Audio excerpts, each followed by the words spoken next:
Charles Burns is an artist I discovered in the pages of Heavy Metal magazine. At the time, Richard Corbin, Mobius, Guido Crepax, Liberatore, Milo Manada, and Sir Pieri were the artists that appealed to me in the magazine.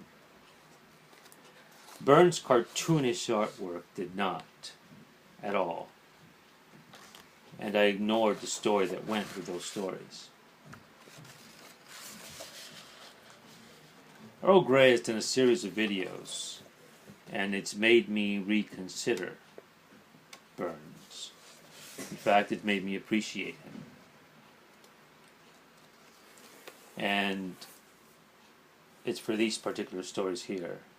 The Trilogy, X'd Out, The Hive, and Sugar Skull.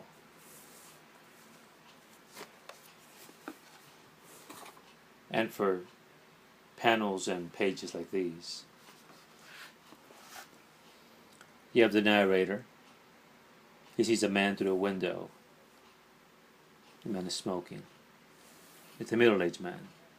We don't know who he is. He's watching television. And the man says, "Your mom and I, we started out with such hopes. But I guess things don't always work out the way they're supposed to."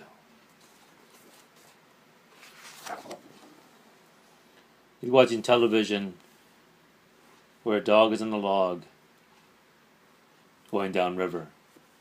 As you can see, the dog is no longer there. "Before you go," the man says, "would you mind changing the channel? I can't watch this anymore." And now the narrator says, "This is the only part I remember. The part where I wake up and don't know where I am." And that is Doug, the protagonist of the story.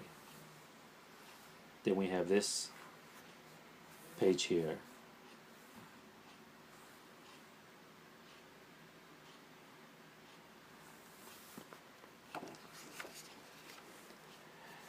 I finished reading the trilogy over the weekend, and what came to mind was the title to Carson McCullers' novel, The Heart is a Lonely Hunter,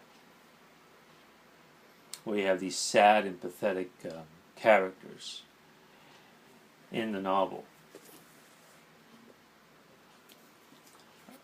There's this particular interesting page in The Hive where Sarah, the woman Doug is in love with, is showing him a picture of an artist that she likes.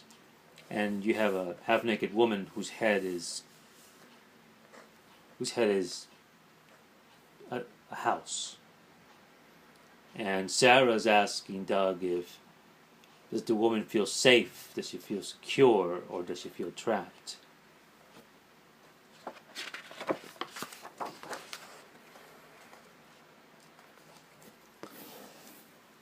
And Doug, the protagonist of the story, is the one who's trapped in his own memories, which are pregnant with them, and they create these grotesque nightmares. And that's where Burns' cartoonish art, which is deceptive, because it makes the story appear as if something is innocent and adolescent when you just turn the pages, but it's just a mask, because the story, which is minimalist in its telling, is inherently sad and pathetic. And if the art had any more detail or grandiose, it would detract it from the sad truth within the 3 volumes of what William Faulkner, McCullers' Southern contemporary, said about his own work, that the only thing worth writing about is the human heart in conflict with itself. McCullers and Faulkner are not referenced in the story, but William Burroughs is. Now, many of Burroughs' stories were drug-induced, and it had to do with something that happened to him when he was young, when he was in Mexico City with his wife, and a tragic William Tell incident, which led to him killing his wife. The grief stayed with him for the rest of his life.